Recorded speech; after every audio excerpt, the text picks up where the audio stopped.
오늘 말씀에서 사도 바울은 유대인이나 헬라인이나 모두가 다 죄인이라고 선언을 합니다. 사람 눈에는 착해 보여도 하나님 앞에는 다 죄인이라는 이야기지요. 판단의 기준이 사람의 기준일 경우와 하나님의 기준일 경우는 틀립니다. 그 기준이 무엇이냐가 중요한 거죠. 요즘 교회에서 교인들은 죄 이야기나 지옥 이야기 잘 들으려고 하지 않는다고 이야기를 합니다. 긍정적인 얘기, 믿으면 됩니다. 간절히 기도하면 응답받습니다. 그리고 힘써 헌신하면 하나님의 복을 받습니다. 이런 얘기를 좋아합니다. 가장 잘 팔리는 책들이 또 그런 책입니다. 교회에서의 신앙서적도 마찬가지고 세상에서의 책들도 마찬가지인 책들입니다. 또 교회에서도 성장하는 교회들 보면은 대개 그런 사상을 가진 교회들이 성장을 많이 합니다. 강단에서의 선포되는 말씀이 복받는 이야기, 또 주님이 주시는 귀한 복, 열심히 헌신하고 또 주님 앞에 순종으로 나가면은 그런 아낌없는 복을 받는다. 그런 이야기로 넘쳐 흐르는 교회들은 사람들이 많이 미어 터집니다. 긍정적인 사고방식이라는 책을 지은 미국의 유명한 목사님이 있습니다. 로버트 슐러 목사님이라는 분이 계시죠. 긍정적인 사고방식. 이걸로 이 책에 보면은 이 목사님 설교나 책 이야기를 보면은 모든 내용들이 죄 이야기는 거의 없었습니다. 죄 이야기보다는 주님이 주실 귀한 복, 그런 것들에 대해서 간구하는 얘기들이죠. 한때 그 슐러 목사님의 교회는요, 미국에서 최대 교인을 자랑하는 그런 교회였습니다. 수정처럼 빛나는 교회라고 해서 수정교회라고도 얘기했죠. 예배당, 멋진 예배당 가진 교회로서도 명성이 자자했습니다. 신앙인들이 미국 여행을 갈 때 꼭 들려야 될 교회 중에 하나로도 손꼽히는 아주 아름다운 교회였습니다. 근데 결국에는 엄청난 빚을 이기지 못하고 교회가 파산했습니다. 그리고 근간에 들어서는 얼마 안 됐을 겁니다. 교회 건물이 매각이 됐습니다. 카톨릭 교회로 매각이 됐습니다. 긍정적인 사고방식이 필요한 것은 사실이지만은 모든 사상이 긍정적인 것만을 따지는 것이 결코 좋은 것은 아닌 거라는 것을 깨달습니다. 좌로나 우로나 치우치지 말라는 이야기가 바로 이런 데도 쓰이는 것이죠. 긍정적인 것만이 올바른 것이 아니라는 것을 깨닫고 그 수많은 교인들이 떠난 것입니다. 죄는 모든 불행의 원천입니다. 그 죄가 사람들을 넘어뜨리는 것이고 그 죄가 사람들을 불행하게 만듭니다. 그 죄를 이용해서 사단이 우리 마음에 치고 들어오는 것이죠. 그러니 죄의 문제를 간과하고 죄의 문제라는 것을 접어두고 죄라는 것에 대하여서 한마디도 언급하지 아니하고 얻으려고 하는 복은 진정한 복이 아니라는 것입니다. 모든 사람들은 죄인입니다. 모든 사람은 죄인이기에 하나님의 영광에 가까이 갈 수 없다고 성경에도 말씀하고 있습니다. 죄인이면은 우리들의 가장 근본적인 문제를 해결할 수가 없습니다.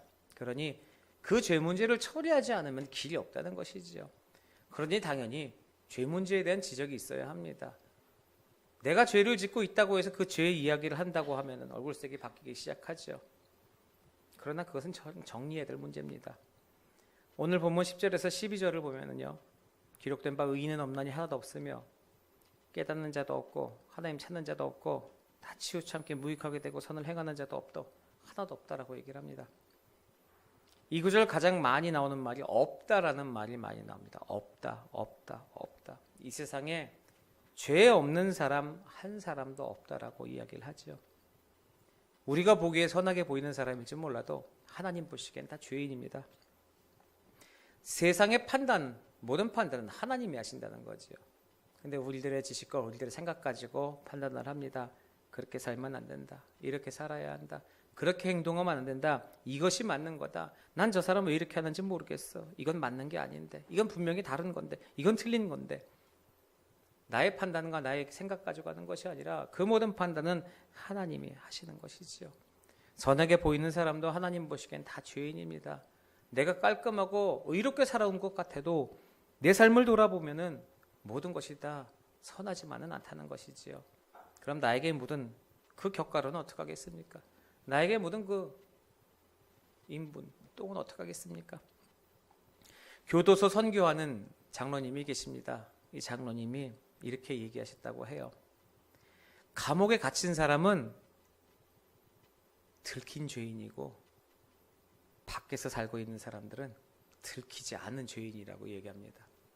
가장 잘 맞는 표현이신 것 같습니다. 그 죄인들의 모습을 오늘 본문 13절에서 18절까지 본문에 아주 구체적으로 표현을 하지요. 아주 묘사를 잘 해놓고 있습니다. 그 중에서 가장 먼저 언급된 죄, 그게 바로 그 입술로 짓는 죄입니다. 입술로 짓는 죄, 13절에서 14절까지 나옵니다.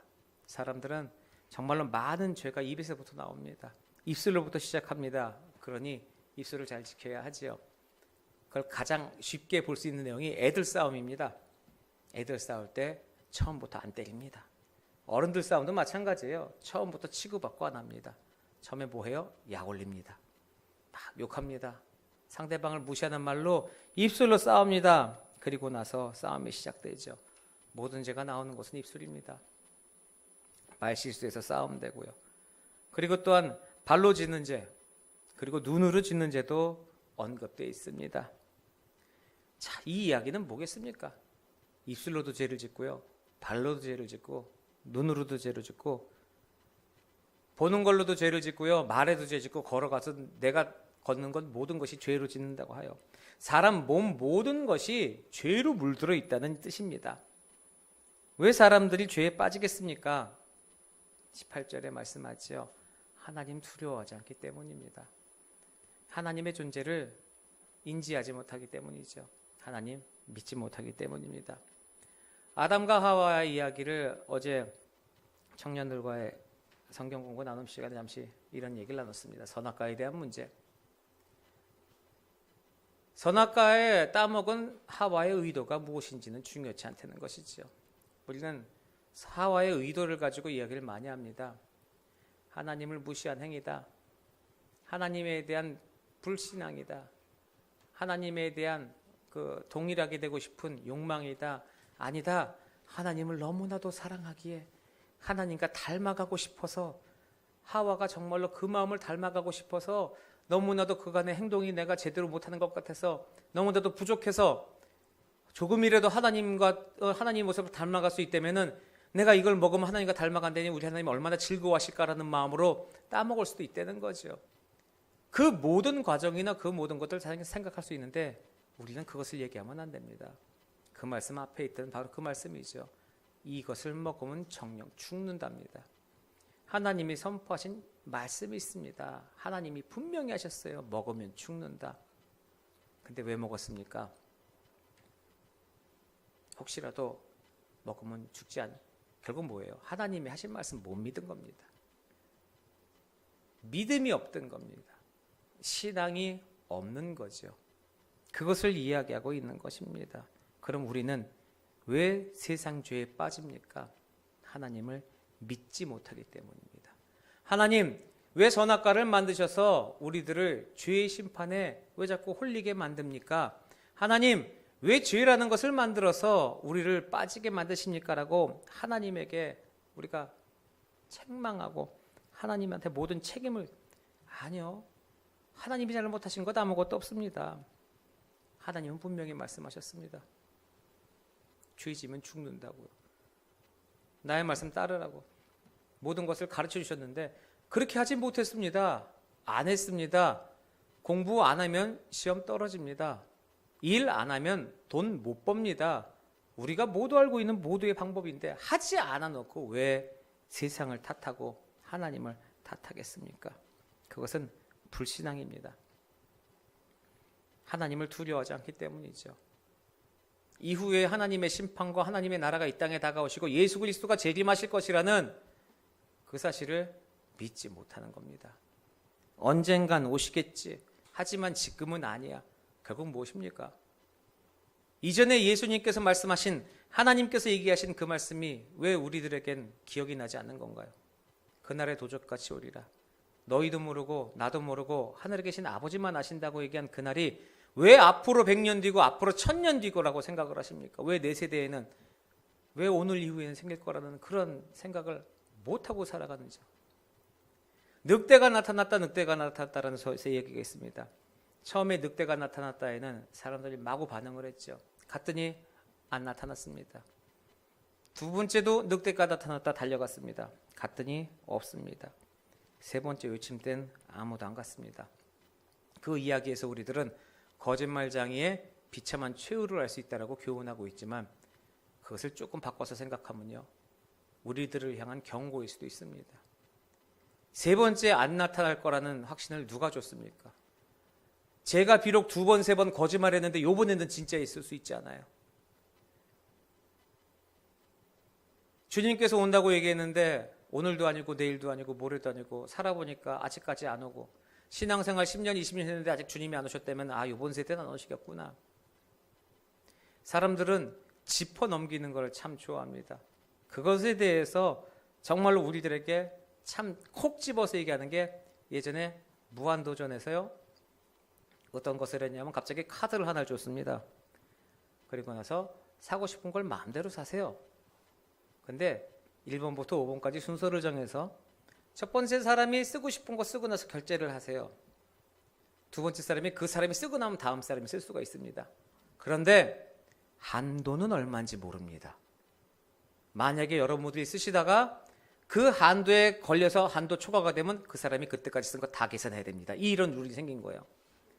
그러니 이 사람들이 조금 쓰다가 박명수가 확 찔러버렸어요. 그러니까 이게 뭐야, 막 써도 되나 봐, 그러면서도 겁이 나죠. 그러니까 사람들이 제일 먼저 한 게 뭐냐면 한도를 생각을 하게 돼요.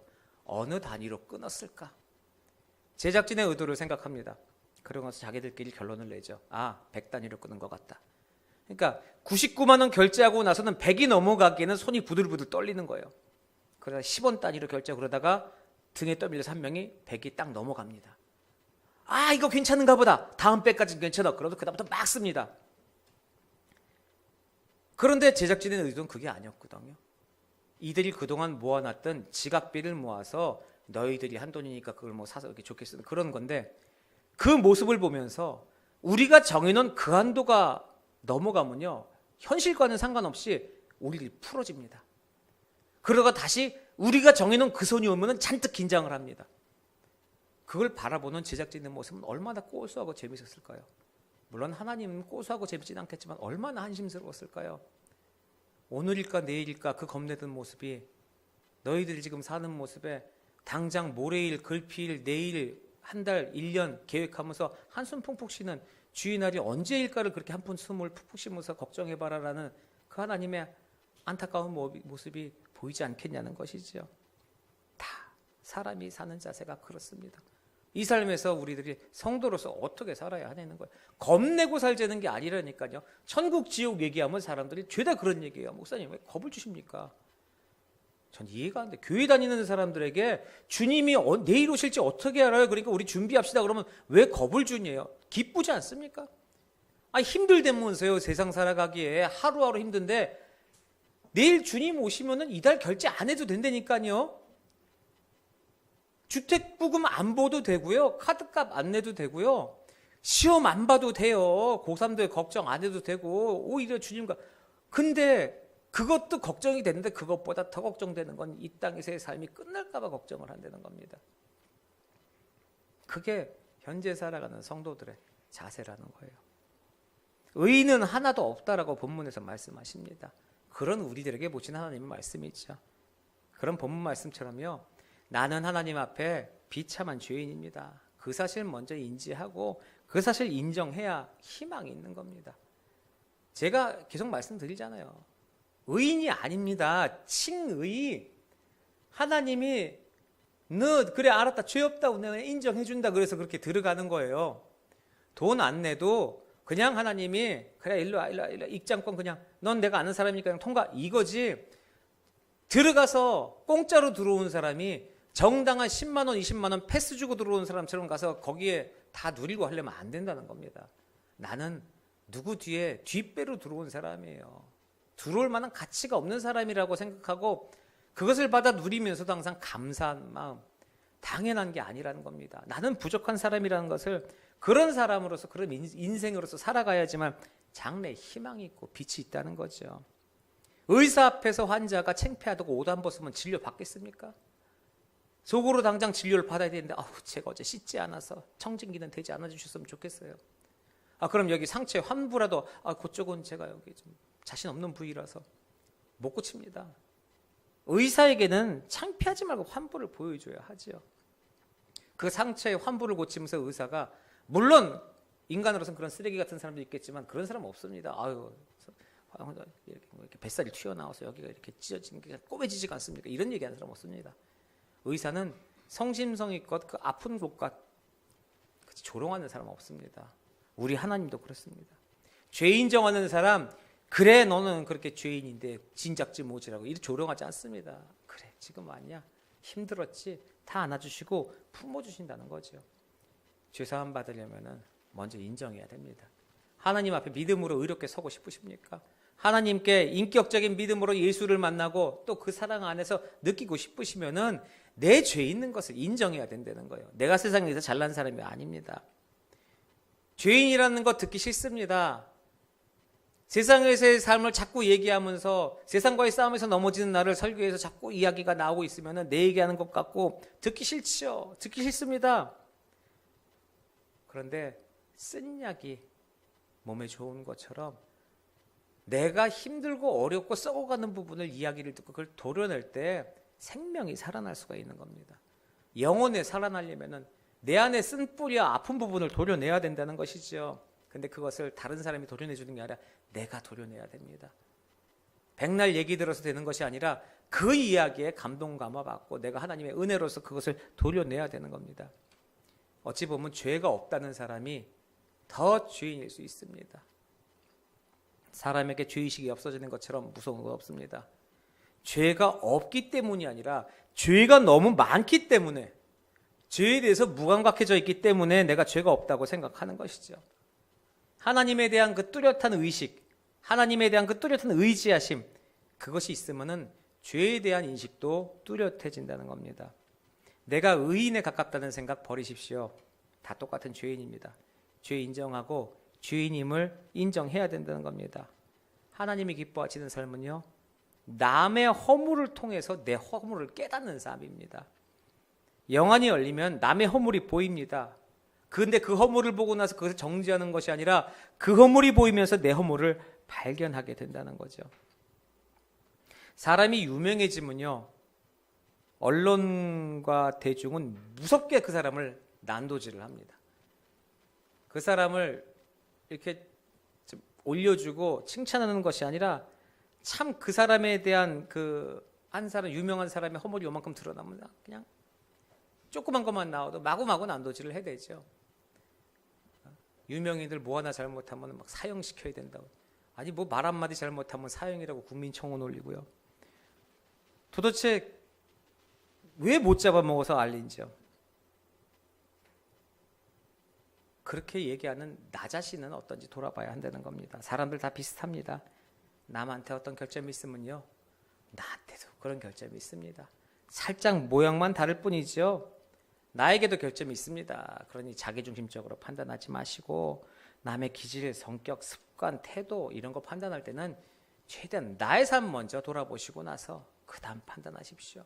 신나게 판단하고 신나게 정지하고 신나게 욕하고 나서 돌아보고 있으면 다른 사람들이 나를 쳐다보면서 위아래를 훑어보고 있는 모습을 보게 됩니다. 나는 모르고 있지만 다른 사람들은 다 알고 있는 것이죠. 내가 죄인임을 인정하면은 겸손하게 살아야 한다는 겁니다. 최대한 겸손하게 살아야 합니다. 빌딩 쌓는데 몇 년 걸립니다.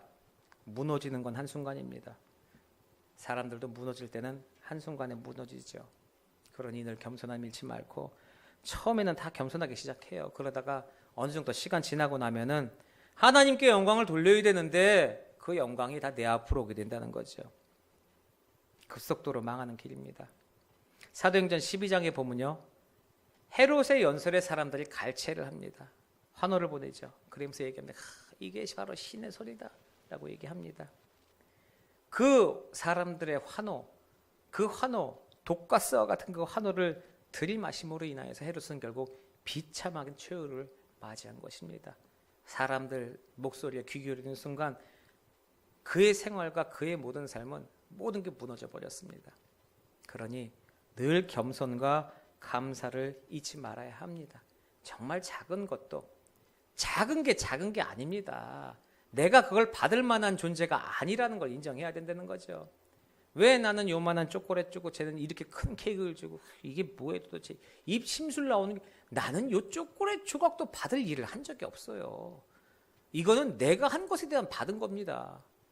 저 사람은 저만큼 했으니까 받는 거예요. 그러면 내가 저만큼 받을 수 있는 사람이 되도록 노력을 하든지 그만한 존재가 되도록 노력하든지 친구를 사귀고 나서 친구가 내 생일 선물은 요만한 초콜릿 주는데 다른 친구 생일 선물 이만한 거 주면 심송을 내요. 내가 그 친구 해준 건 생각 안 합니다. 그 사람에게 내가 그만큼 중요한 사람이 안 됐다는 것을 돌아봐야 되는데 그건 다 필요 없고 난 제일 친한 놈이 넌데 난 열심히 해줬는데 잘해줬는데 내가 최선으로 다 해줬어요 얘한테. 근데 내가 최선으로 다 해준 게 그거밖에 안 되는데 어떡합니까? 그런 심통과 그런 욕심 속에서 살고 있으니 계속해서 세상에 섞여갖고 우리가 빗된 삶을 못 살고 있는 겁니다. 인간적으로 생각하면 그리 사는 것이고 사람은요 스스로 구원에 이르를 수가 없습니다. 하나님의 능력이 있어야 하죠. 그런 대책 없는 사람들에게 하나님이 예수님을 대신 보내주신 거예요. 얘네들은 도저히 살 수 있는 가망성이 없으니까 살리기 위해서는 예수를 보내줘야 된다. 그리고 대신 죄값을 치르게 해주셨습니다. 그리고 나서 너희가 죄인인 것을 알고 그 죄인이기에 예수가 대신해서 니들 죄값을 치렀다는 그 사실을 인정하면 구원해 주신다는 겁니다. 그럼 우리 구원 받았잖아요. 내가 죄인이라는 것을 인정하고 구원 받은 겁니다. 예수님이 십자가에 못 박혀서 내 대신 돌아가셨다는 사실을 아는 우리 세례 받을 때 예수는 어떤 분입니까? 나를 위하여 대속하신 그거 신앙 고백해야지 인정되잖아요. 근데 신앙 고백이 입으로 나불나불이 아니라 예수님이 왜 죽으셨냐고요. 그냥이 아니라 내가 죄인이에요. 기본이 그거라고요. 근데 죄인인데 나를 살리려면은 그만한 죄값을 치불어야 되는데 내가 못하니까 난 그러려면 죽어야 되니까 예수님이 대신 예수님께서 죄인인 나를 위해 대신 돌아가셨습니다. 그래서 내가 사는 겁니다. 내가 그걸 인정합니다. 그 인정 갖고 우리 구원받았잖아요. 근데 왜 죄인이 죄인 같은 생활을 안 하냐 이거죠. 그래봐야 죄인인데. 죄인인 줄 알아야 되는 거예요. 그러니 하나님 붙잡아야 됩니다. 우리는 구원받아도 하나님 붙잡아야 됩니다. 구원받았다고 해서 내 마음대로 살아가면 안 된다는 거예요. 현재 살아가고 있는 것도 전적으로 하나님의 은혜라는 것. 십자가의 은혜로 내가 구원받았지만은 지금 살아가고 있는 것도 전적으로 주님의 은혜라는 겁니다. 단칸방 지하방에서 매일매일 습한 삶에서 1년 내내 제습기도 올리고 제습기도 못 사니까 남 냄새 먹는 하마를 싸가면서 그 눅눅한 이불 속에서도 지나도 하나님 그래도 이슬 피할 자리는 주셔서 감사합니다라는 그런 감사가 흘러나올 수 있는 믿음이 있어야 된다는 거죠. 목사님이 그런 데서 살아봤어요. 살아보면 정말로 그런 데서 감사가 나옵니까? 그러면은 거기 사는 사람은 길바닥에서 나가서 자보셨어요. 길바닥에서 나가서 자보는 것보다 그 공간이 감사하잖아요. 하늘 뻥 뚫린 데서 잘 곳 없어서 돌베개 베고 자는 그런 심령, 노숙자 같은 삶보다는 그게 낫지 않습니까? 왜 나보다 높은 곳만 보면서 그거 달라고 목 미어캣처럼 목 삐죽삐죽 내대면서 나 저거 삶의 목표로서 삼고 가는 게 아니라 계속해서 내가 요구하는 그런 욕심의 대가로 그런 걸 바라보고 살아가냐는 거죠. 나보다 못한 사람이 있습니다.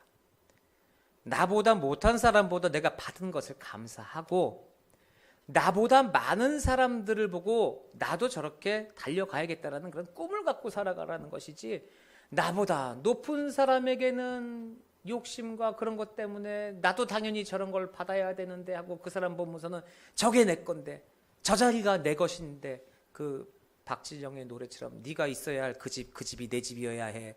지가 노력한 건 생각 안 하고 그렇게 살다가 나보다 못하는 사람 보고 노력 안 하니까 저렇게 살지. 일들 하라고. 이런 소리는 하고 있고요. 그런 삶을 살아가는 사람들이 어떻게 믿음의 사람이라고 얘기할 수 있겠습니까? 하나님의 감사를 어떻게 할 수 있겠어요?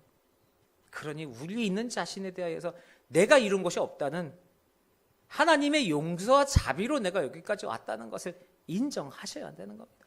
그래야 우리를 얽어맨 사슬이 풀린다는 거예요. 계속해서 우리를 얽어매고 계속 죄의 세력들은 우리 그 사슬 붙잡고 계속 넘어뜨리려고 하는 거예요. 넘어뜨리려고.